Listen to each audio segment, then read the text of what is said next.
यहां से प्रकाश फिजिक्स का जो पहला चैप्टर है जिसका नाम है प्रकाश का प्रवर्तन तथा अपवर्तन, यहां से ऑब्जेक्टिव क्वेश्चन को देखेंगे। पहला क्वेश्चन है समतल दर्पण द्वारा बना प्रतिबिंब सदा। तो समतल दर्पण द्वारा बना प्रतिबिंब ऑप्शन नंबर बी सही हो जाएगा, आभासी और सीधा। दूसरा क्वेश्चन, समतल दर्पण में किस प्रकार के प्रतिबिंब बनते हैं। समतल दर्पण में जो प्रतिबिंब बनता है ऑप्शन नंबर बी सही हो जाएगा, आभासी प्रतिबिंब। तीसरा क्वेश्चन, प्रकाश के किरणों के सरल रैखिक गमन का अनुप्रयोग है। तो इसका ऑप्शन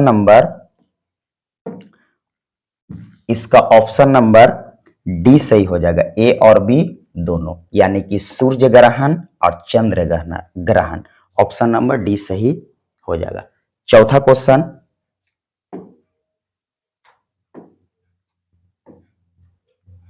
चौथा क्वेश्चन, किसी वस्तु की छाया तभी बन सकती है जब प्रकाश की किरणों गमन करेगी। तो इसका ऑप्शन नंबर सी सही हो जाएगा, किसी भी दिशा में। पांचवा क्वेश्चन, किसी प्रकाश स्रोत के सामने एक रुकावट रख देने पर बनती है। तो ऑप्शन नंबर ए सही हो जाएगा, छाया। छठा क्वेश्चन, प्रकाश एक रूप है। प्रकाश जो रूप है किसका रूप है, ऑप्शन नंबर बी सही हो जाएगा, प्रकाश जो रूप है जिसका नाम है ऊर्जा का। सातवां क्वेश्चन, प्रकाश किरण है। 7 नंबर जो क्वेश्चन है प्रकाश किरण है, ऑप्शन नंबर ए सही हो जाएगा, प्रकाश का बिंदु पथ। ऑप्शन नंबर ए सही हो जाएगा।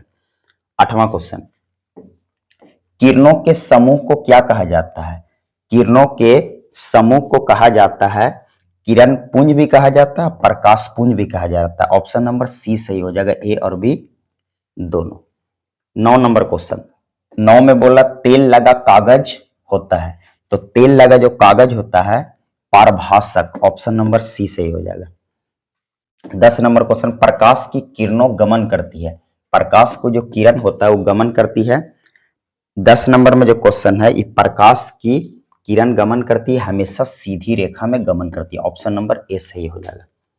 11 नंबर क्वेश्चन, प्रकाश के परिवर्तन के कितने नियम है। प्रकाश के जो परिवर्तन के नियम है 2 नियम है, इंपॉर्टेंट क्वेश्चन है। 12, दर्पण की चौड़ाई को दर्पण का कहा जाता है। दर्पण की चौड़ाई को दर्पण का कहा जाता है, ऑप्शन नंबर बी सही हो जाएगा, द्वारक।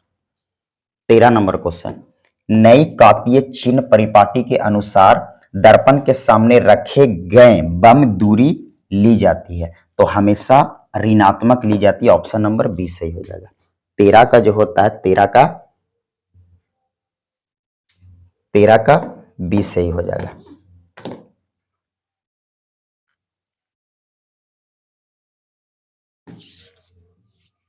तेरह का बी सही हो जाएगा।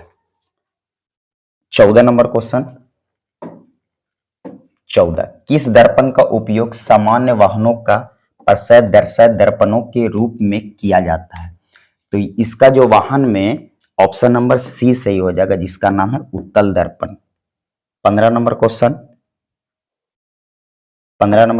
दाढ़ी बनाने में किस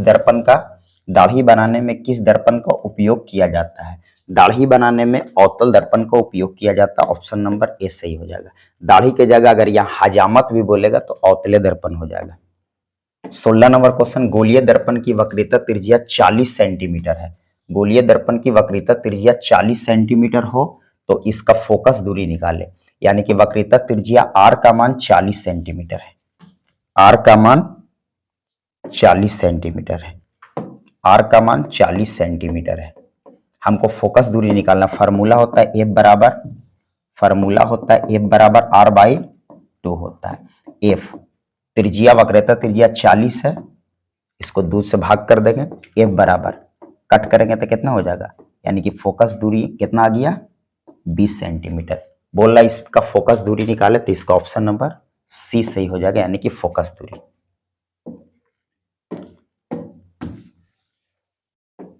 17 नंबर क्वेश्चन बोला गोलीय दर्पण की फोकस दूरी उसकी वक्रता त्रिज्या की गोलीय दर्पण की फोकस दूरी जो होता है वक्रेतर त्रिज्या की आधी होती है। ऑप्शन नंबर बी सही हो जाएगा।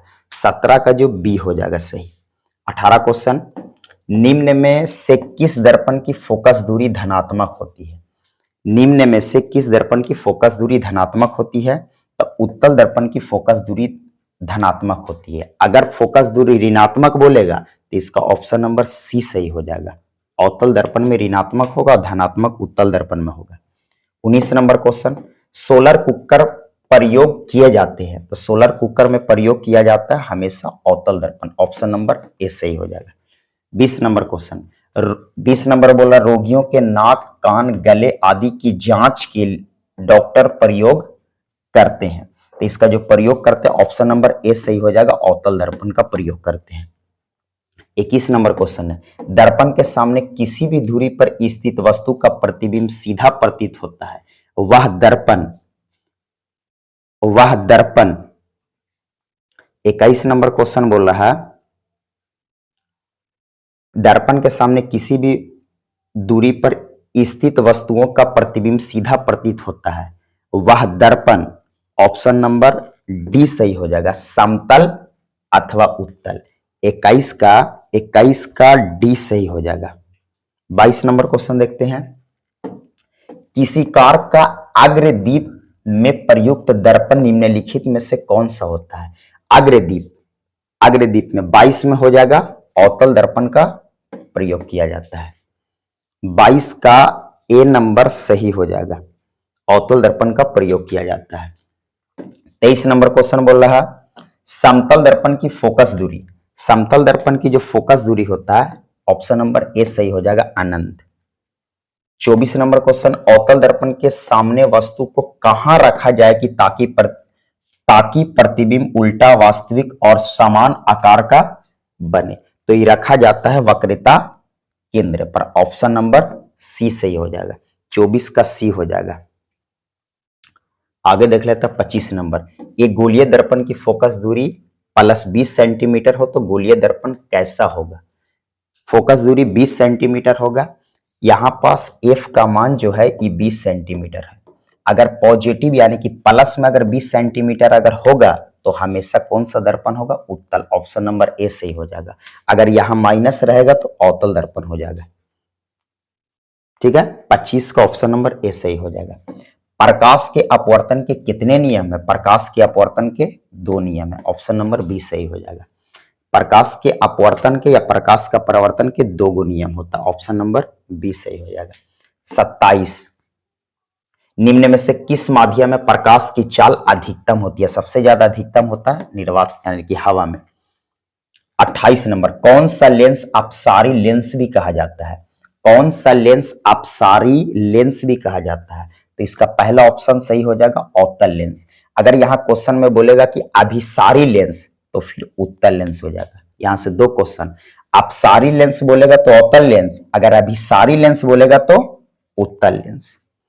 29 नंबर क्वेश्चन देख लेते हैं, वास्तविक वस्तु का वास्तविक वस्तु का आभासी प्रतिबिंब बनता है। 29 का ऑप्शन नंबर ए हो जाएगा, समतल दर्पण में वास्तविक वस्तु का आभासी प्रतिबिंब बनता है। 29 का ऑप्शन नंबर ए सही हो जाएगा। 30 नंबर में, निम्न में से कौन सा पदार्थ लेंस बनाने के लिए प्रयुक्त नहीं किया जाता है?